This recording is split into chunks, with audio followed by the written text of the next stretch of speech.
Assalamualaikum warahmatullahi wabarakatuh. Halo adik-adik semuanya.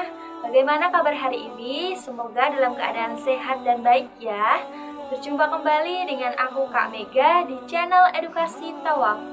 Di video pembelajaran kali ini kita akan belajar bersama tentang peristiwa ke Habsyah. Adik-adik tahu tidak tempat pertama kali umat muslim melakukan hijrah di mana? Apakah di Madinah? Atau di Taif, atau di Habsyah? Benar sekali, Habsyah merupakan tempat pertama kali kaum muslimin melakukan hijrah. Untuk lebih jelasnya, adik-adik perlu menyaksikan video ini sampai selesai ya. Peristiwa hijrah ke Habsyah merupakan hijrah pertama kali yang dilakukan oleh kaum muslimin pada tahun ke-5 setelah kenabian. Peristiwa hijrah ke Habsyah dilakukan dalam 2 tahap, di mana tahap yang pertama diikuti oleh 14-15 orang, sedangkan untuk tahap yang kedua diikuti oleh 83 orang. Habasyah merupakan negara yang terletak di sebelah selatan dari benua Afrika, atau pada saat ini dikenal sebagai wilayah Ethiopia. Masyarakatnya disebut sebagai Al-Habasyi atau orang Sudan atau orang yang berkulit hitam. Pada zaman Nabi, negeri Habasyah ini cukup terkenal di kalangan orang-orang Arab. Beberapa penduduknya ada yang tinggal di Jazirah Arab, mulai dari sebagai pedagang atau budak. Salah satu sahabat Rasulullah SAW yang cukup terkenal yaitu Bilal bin Rabah. Dipilihnya negara Habasyah ini karena raja yang memimpin negeri Habasyah ini terkenal adil, meskipun raja dan penduduknya menganut agama Nasrani. Setelah Rasulullah SAW memulai dakwahnya secara terang-terangan, hal ini membuat kaum musyrikin lebih mengganggu beliau dan juga sahabatnya. Selain itu, para kaum muslimin juga mendapat siksaan yang lebih berat dari sebelumnya. Hal ini membuat para sahabat mengusulkan untuk melawan tindakan dari kaum Quraisy. Namun Nabi Muhammad SAW meminta untuk tetap sabar dan juga tabah dalam menghadapi perbuatan dari kaum Quraisy. Nabi Muhammad SAW terus menyaksikan sahabatnya yang disiksa dan juga diperlakukan sewenang-wenang oleh kaum kafir Quraisy. Hal ini membuat Nabi merasa sedih sekali. Sehingga dalam kondisi ini Allah memberikan petunjuk dalam surah Al-Kahfi ayat 16 sebagai berikut. A'udzu billahi minasy syaithanir rajim. Bismillahirrahmanirrahim. Wa idh i'tazaltumuhum wa ma ya'buduna illallaha fa'u ilal kahfi yanshur lakum rabbukum mir rahmatih. Yanshur lakum rabbukum mir rahmatihi wa yuhayyi' lakum min amrikum mirfaqa. Yang artinya, dan apabila kamu meninggalkan mereka dan apa yang mereka sembah selain Allah, maka carilah tempat berlindung ke dalam gua itu. Niscaya Tuhanmu akan melimpahkan sebagian rahmatnya kepadamu dan menyediakan sesuatu yang berguna bagimu dalam urusanmu. Dengan datangnya petunjuk dari Allah Subhanahu wa Ta'ala tersebut, Nabi Muhammad SAW kemudian menganjurkan kaum muslimin untuk berhijrah ke negeri Habasyah. Akhirnya, pada bulan Rajab tahun ke-5 kenabian, berangkatlah 10 laki-laki dan 5 wanita ke Habasyah dengan dipimpin Utsman bin Affan. Mereka berangkat dengan sembunyi-sembunyi pada malam hari agar tidak diketahui oleh orang-orang kafir Quraisy.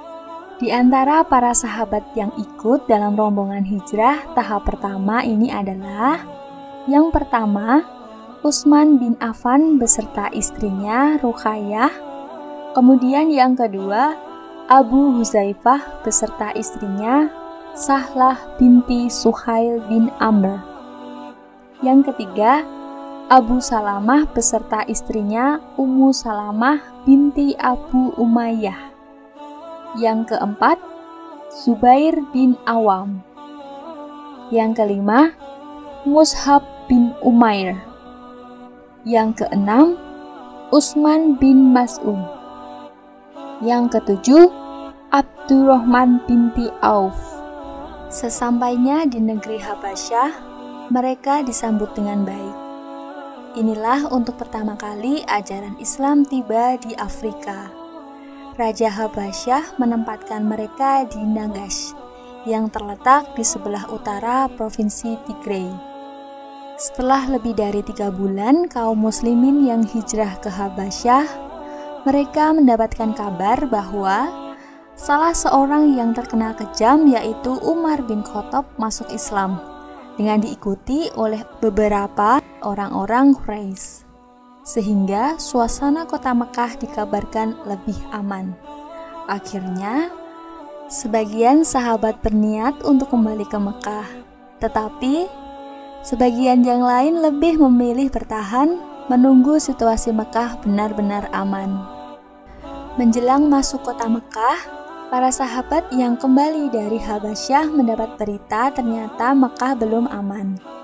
Dan kaum kafir Quraisy masih melakukan penindasan terhadap kaum muslimin di Mekah. Adapun para sahabat yang memiliki kerabat pembesar kaum, mereka meminta perlindungan kepada mereka agar dapat memasuki Mekah. Sedangkan para sahabat yang tidak memiliki perlindungan tidak berani untuk masuk dan memilih bertahan di luar kota Mekah. Sedangkan mereka yang bertahan di luar kota Mekah berniat untuk kembali lagi ke Habasyah. Para sahabat yang berniat kembali lagi ke Habasyah ini ternyata diikuti oleh banyak muslimin lainnya yang ingin juga tinggal di negeri yang aman. Jumlah yang mengikuti mereka mencapai 101 orang yang terdiri dari 83 laki-laki dan 18 perempuan. Di antaranya adalah Ja'far bin Abu Thalib bersama istrinya Asma binti Umais. Mengetahui banyak dari kaum muslimin yang berhijrah ke Habasyah, orang-orang kafir Quraisy merasa gusar. Lalu mengutus Amr bin Ash dan Abdullah bin Abi Rabi'ah dengan membawa berbagai hadiah kepada Raja Najasyi. Amir bin Ash menyampaikan kepada Raja Najasyi bahwa orang-orang yang lari ke negerinya adalah para budak bodoh yang telah keluar dari agamanya.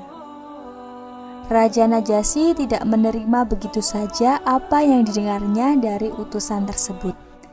Raja Najasyi kemudian mempertemukan kaum muslimin dan utusan kafir Quraisy untuk dimintai penjelasan yang sebenarnya. Wakil umat muslimin ketika itu adalah Ja'far bin Abu Thalib yang menjelaskan kepada Raja Najasyi perihal yang sebenarnya. Setelah mendengar penjelasannya, Raja Najasyi menolak permintaan dari utusan kaum kafir Quraisy dan memerintahkan mereka untuk meninggalkan negeri Habasyah. Dan kaum muslimin tetap tinggal di Habasyah untuk mendakwahkan ajaran Islam di sana. Dari peristiwa hijrahnya kaum muslimin ke negara Habasyah, ada hikmah yang dapat kita ambil, di antaranya yang pertama, meneladani sikap dari Raja Najasyi yang adil dan bijaksana dalam menentukan sikap. Raja Najasyi tidak tergesa-gesa dalam menentukan sikap sampai informasi yang ia dapatkan penuh baru nanti akan menentukan sikap. Beliau akan mendudukan 2 kelompok, lalu baru akan menentukan sikap yang akan diputuskan. Yang kedua yaitu menjadi diplomat yang cerdas. Penjelasan dari Ja'far bin Abi Thalib di hadapan Raja Najasyi ini menunjukkan kecerdasan dan juga pemahamannya terhadap agama Islam, sehingga dapat menjelaskan permasalahan dengan baik, serta dapat menangkis syubhat dari musuh. Yang terakhir atau yang ketiga, kita harus optimis dan juga tawakal terhadap Allah Subhanahu wa Ta'ala. Allah Subhanahu wa Ta'ala selalu menolong agamanya meskipun makar-makar dari orang-orang kafir ini datang bertubi-tubi. Hal ini juga terkandung dalam surat Ali Imran ayat 120 yang intinya bahwa kita harus selalu bersabar dan juga bertakwa. Nah, itu tadi cerita perjalanan kaum muslimin yang hijrah pertama kali di negeri Habasyah. Cukup sekian ya cerita dari kakak, semoga bermanfaat. Jangan lupa like, komen, dan subscribe channel ini ya. Terima kasih. Wassalamualaikum warahmatullahi wabarakatuh.